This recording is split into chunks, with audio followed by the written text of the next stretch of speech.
What's up, future millionaires? Today in this video, we're going to be covering the 5 most common Facebook ad mistakes. And if you've ever had an ad not work or not perform well, I can pretty much guarantee you it was because of one of these 5 reasons. And on top of that, I can also guarantee you you're making at least one of these mistakes right now. Well, at least if you're running ads. If you're going to be running ads in the future, these are the 5 mistakes that you need to avoid. So let's get me off the screen here so you can see the full screen. But mistake number 1 is your ad looks like an ad. And a lot of these mistakes are not just like really dumb, obvious ones. I feel like most of these mistakes that I put in here are ones that people don't really know of actually. So the biggest one is that your ad actually looks like an ad.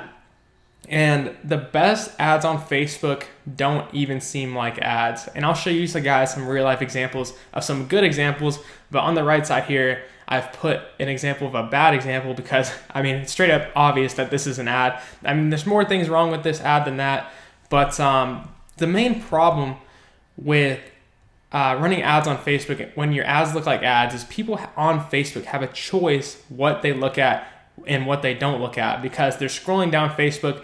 Why would they even spend time looking at your ad if they their subconscious brain automatically knows it's an ad? Why are they even going to spend time to look at it?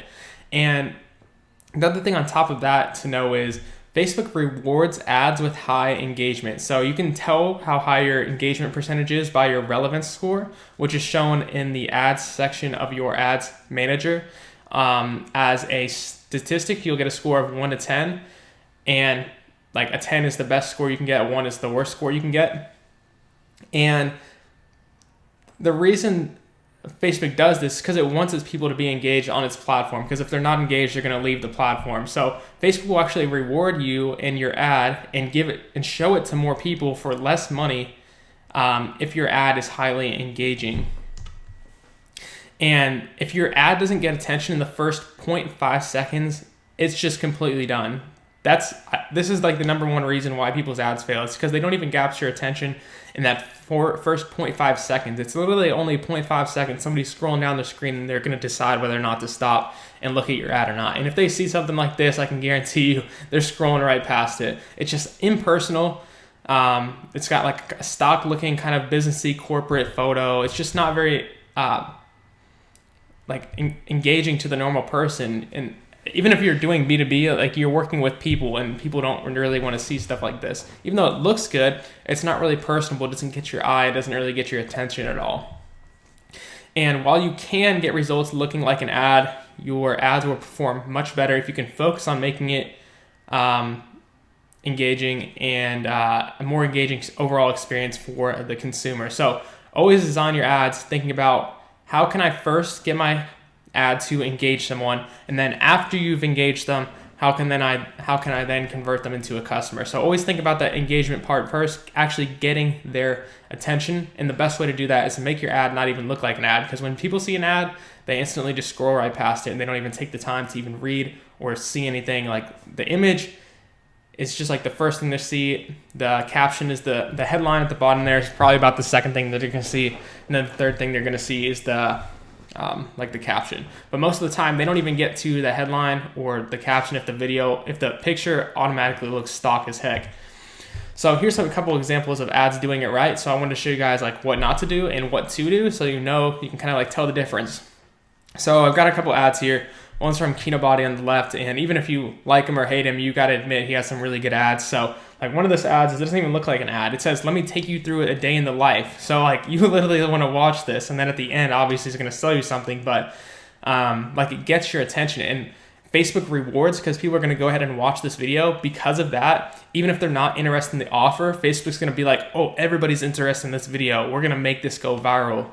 And as you can see there, it has 1.4 million views. So obviously, it's a good ad. Then the middle one there, you got one from Sam Ovens, and it's not even, like I said, doesn't even look like an ad. You can't even tell. And it says, "How to filter your information, why everybody should be assumed wrong until proven right." Like you don't even know this is an ad. It looks like a normal Facebook post. The only way you know it's really an ad is it's got like that headline on the bottom. But then on the right here, we got one of my personal ads, and it's literally a tour. It's like an MTV Crib style tour of the gym. Now, obviously in the headline, you can see there's an offer, but in the original one, we didn't really have an offer. But the first thing they're going to see in that ad on the right side is it says, "Check out our new gym in the city's name." which is instantly going to get anybody's attention. And they're going to watch it even if they're not actually interested in going in a gym right now. And that's going to make our relevance score go through the roof. And on that one, it was a 10. And I can pretty much guarantee on all 3 of these ads that the relevance score was a 10.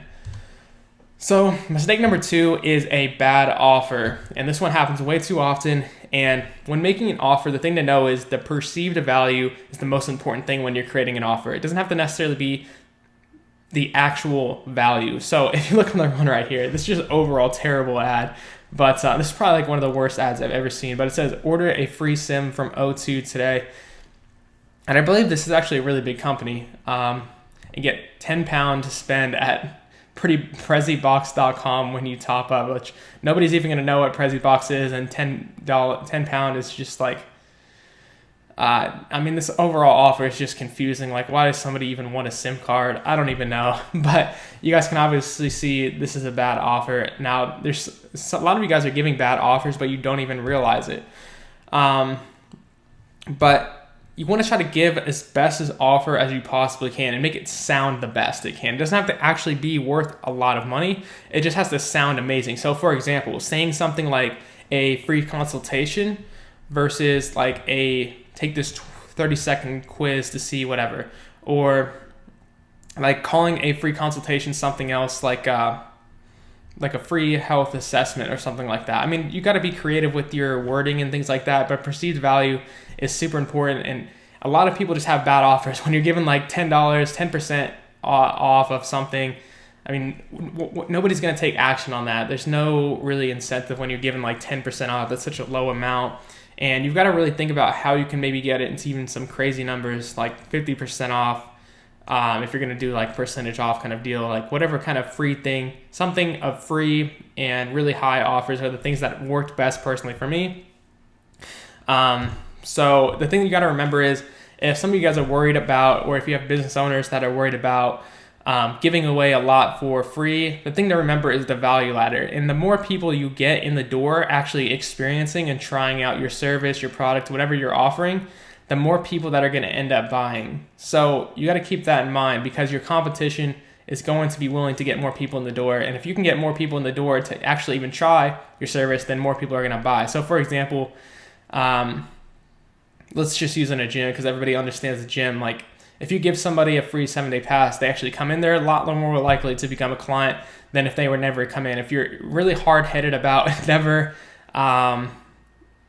letting people try something out beforehand, it's really never going to turn out for you. That's why a lot of companies and things like that offer that 7-day trials, because it's a really effective way to get people in the door and get them to start buying. And your offer should be really easy to understand, and it's best if it shocks people at how good it is and really gets their attention. So here's a couple of ads that are doing it right. Now this one's I wouldn't say these are like the most amazing offers ever, but the one on the right seems really good. But on the left here, there's like a 20% off, and it's like a slideshow ad. So it's got a couple pictures of the socks, and it says like the most comfortable socks ever created. But 20% off is probably like the bare minimum for an e-commerce product kind of thing like that. But the video is kind of like what sells it as well. And then on the right side, you've got a hair loss kind of pill, and their offer is a quiz. Take a quiz to see if it's right for you, and then get our limited time offer starting at $5 per month for 3 months. So like obviously $5 per month for something that's like a hair pill is obviously a really good kind of like obviously that sounds like a really amazing offer. So mistake number 3 is not putting yourself in the customer's shoes. And I kind of put this out here because it matches with like my thing a little bit. But if there was one thing I could say about making your ads work, in the number one like line, if I could only teach one sentence about marketing to everyone, it would be literally this sentence right here. And the main problem people have is not putting yourself in the customer's shoes. So what I kind of mean by that is not knowing who your ideal target customer is, and like their wants, needs, and pain, and not actually thinking about like what do they want. If you guys have ever seen like if you're younger, and if you ever seen like really old ads, and there's like they're putting kind of like teenagers or like millennials in like a really bad light, and it's so tough to see, where you can obviously tell that like somebody that's 50 years old made the ad. I'm sure you guys know what I'm talking about. It's kind of difficult to explain, but just putting yourself in the customer's shoes is extremely extremely important, and this is the number one thing advice I can give you in marketing. So you might be asking, like, what's wrong about this ad on the right? Well, part of the reason I put it there is because of the shoes thing, but the biggest thing is when you're not putting yourself in the customer's shoes like this ad is. So what they're doing is they're not putting themselves in the customer's shoes as, like, they don't really have an ideal customer from the ad as far as I can see. They're not designing this ad for a specific type of person, and they're not really like selling, they're not really saying like what are the major points of this ad. If I was to market this product, I would be maybe having a video ad, or at least the bare minimum a slideshow ad with like text on it, maybe pointing to certain parts of the shoe that makes it completely different than everything else, and just putting like the main selling points in there, and kind of maybe even targeting maybe a certain type of person so that they feel like this shoe is actually for them, compared to just kind of like, because what this ad is hoping is basically that the way it is right now, it's pretty much just hoping people will buy it just because they like how it looks. That's literally the only reason. But a lot of times, if you want to beat the competition, you need to go way, way, way further than that and talk about the actual super, like the benefits, and also could be a lot more engaging, because if somebody doesn't like this ad, they don't like how it looks, they're instantly going to scroll past, compared to if it's an engaging video that has text on it and is showing all the main benefits, they might still watch it even if they don't necessarily like exactly the way they look. And it might be like, people are raving about these brand new handcrafted in Italy shoes or whatever. And then it goes on to say like what the main points of the shoes, just giving you guys some ideas. And the offer writing an ad or landing page doesn't resonate with the customer. It kind of turns them off. That's what I was kind of talking about, when you can obviously tell when an ad is targeted towards. So I saw this ad last night on TV, and it was like, it was for life insurance or something like that, but it was targeted towards like millennials. And it was like a really old ad design on TV, and it was using like really bad stock images, and it wasn't very modern at all. It was kind of got like that 80s, 90s themed ad to it. I'm sure you guys know what I'm talking about. And obviously, to somebody that's born in like 1980s, 1990s, it's just going to completely turn them off from the beginning. So always be putting yourself in the customer's shoes. And the best way you can do that is by asking someone in their ideal customer demographic to honestly critique your ads, or take surveys of people that are in your exact customer demographic, because you can truly never know from yourself and your own opinion like what's exactly going to work. You need to ask somebody that's in your actual ideal customer demographic. So just to give you some examples of ads that are doing it right, so on the left there you've got this company Vendasta, and they are targeting people that own digital marketing agencies. And one of the main problems people with digital marketing agencies have is actually providing the services to their clients, because it takes a lot of time. And obviously they know that, and that's why they designed their business around it. Obviously the ad creative really gets your attention because it's original, and it's just overall they know who their ideal customer is, and they've specifically designed that around their main pain point. And then on the right side here, you've got two ads that I personally wrote for a business, and it's targeted towards trade show marketers. So everybody may not know what a trade show is, but it's kind of just targeted for that specific person. And if you see in the right, it says like, hey, trade show marketers tired of the stress related to coordinating these certain things that they really don't like to do, all while making sure you're doing all these things that's really difficult. And obviously it's just really resonates with the core person, and knowing exactly who that type of person is. And mistake number 4 is poor copywriting. And I put this one other example right here. Just one, it's really difficult to read. It's just not really spread out at all. It's difficult to understand, and we'll just even go like through some of these. It's not easy to understand. A 5th grader should be able to easily understand your ad. And what this ad is trying to say is that basically this business in my local city is trying to promote like a meet with Santa at their location. But obviously you can't even tell this. It's like it takes until like the 3rd part of this to even know that there's Santa, and you might not even realize what their offer is. One, they're using a send message button instead of like a different call to action, like maybe even get directions or something like that. There's just so many things wrong with this ad, and the text should be spread out more. It should be easy to understand. There's a little bit of the grammar mistakes, but the grammar mistakes is not too bad. Not concise. And this should just be way easy to understand. It should literally be saying probably like Merry Christmas, the city name, and then maybe say we're doing free pictures with Santa this time, this day, whatever. You get the idea. Just make it easier to understand and simple. More than one call to action or offer. So they should be literally giving them one call to action to do, like get directions now or put it in your calendar, like just one thing to exactly do. And let me show you some examples of good copy. Like this is, as far as the poor copywriting, it's difficult to exactly explain. And what I mean by concise is not really as short as possible. It's not your goal. It's just getting across the same points in the shortest amount of words possible, because the more words you have, the more people get confused, the more time it takes for them to read them. And that comes back to the point where a fifth grader should be able to easily understand your ad. If that's not possible, people are just going to click away from the ad, because if they're confused, they're not going to take action. They're not going to even waste their time reading it through if they get confused from the very beginning. So that's kind of what this ad does. It's kind of confusing. It's hard to understand. You should be able to understand it in like the first time you read it. If it takes it more than one time to read it, to understand it, that's a huge problem. And that's how you can kind of know like whether your copyright is good or not.